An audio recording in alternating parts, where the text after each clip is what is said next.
22 tahun pasca runtuhnya Orde Baru, kita tidak merasakan perubahan yang signifikan. Sepanjang 6,5 tahun pertama, di era Presiden Habibie, Gus Dur, dan Megawati, kita hanya diberi pemanis kembang gula. Manis di permukaan, pahit pada dasarnya. Masa transisi itu sulit dilalui, karena sejatinya hanya segelintir orang yang benar-benar mau berubah dari kemapanan hidup dengan cara siluman. Setiap bangun pagi, nafas kita hanya diisi oleh barang-barang bersubsidi. Itu yang disebut oleh arwah Soeharto dengan jargon enak zamanku toh. Beberapa kali kita katakan, munculnya SBY adalah sebuah kecelakaan fatal buat Indonesia. Bayangkan, selain porak-poranda masalah pembangunan dan keuangan, dia juga membiarkan berseminya bibit perpecahan antar anak bangsa dalam kerentanan yang nyata, khususnya dalam hal agama. Pembiarannya terhadap HTI, FPI yang ber-DNA teroris adalah bukti dia tak peduli Indonesia mau jadi apa. Yang penting dia happy sambil nyanyi. Atau itulah kapasitasnya, sehingga outputnya nyaris menghanguskan Indonesia.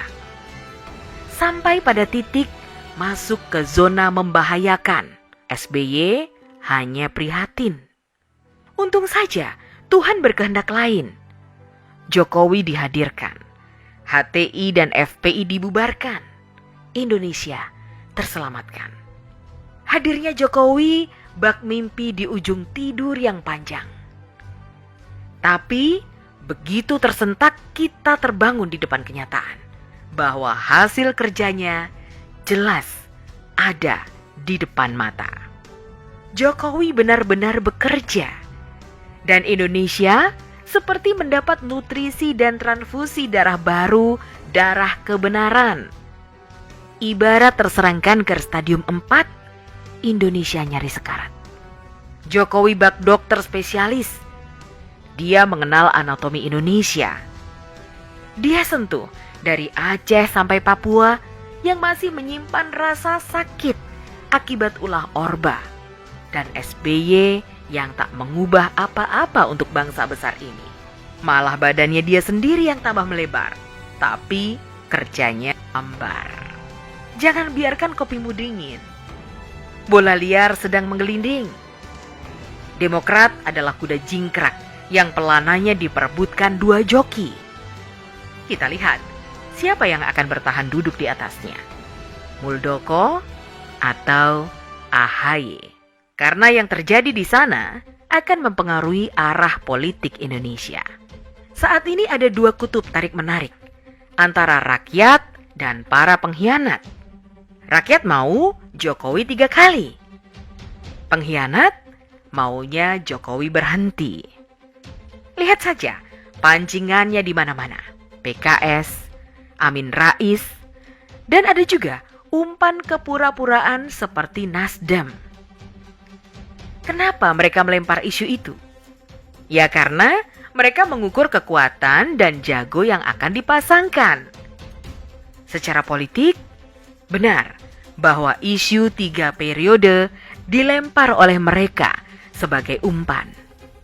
Mereka berharap ditangkap Jokowi, kemudian di-smash balik.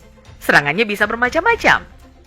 Bisa dibilang Jokowi tak patuh undang-undang, atau mungkin isu keserakahan kekuasaan yang akan dihembuskan. Bertemunya Nasdem dan Golkar adalah bak CLBK.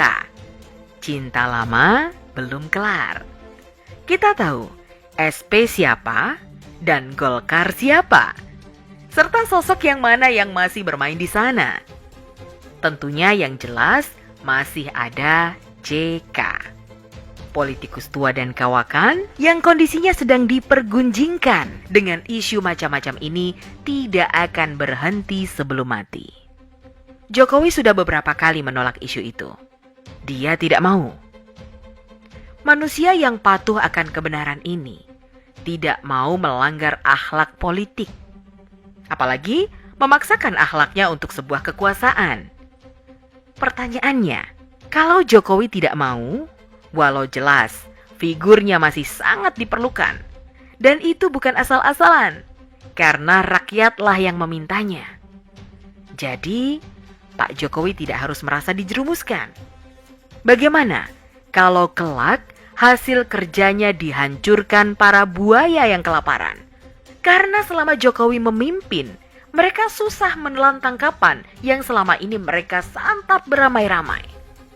Mereka menyantap APBN, APBD, sumber daya alam, BBM, ikan laut, dan seterusnya. Apa tidak sia-sia jerih payah membangun jatuh bangun selama 10 tahun mau diserahkan ke penyamun yang sudah lama manyun? Bagaimana Jokowi punya perasaan dijerumuskan? Ada 86 juta suara yang memilihnya. Dan saat ini, dengan kepuasan kepemimpinannya, bisa lebih dari 100 juta orang yang pasti mendukungnya, insya Allah.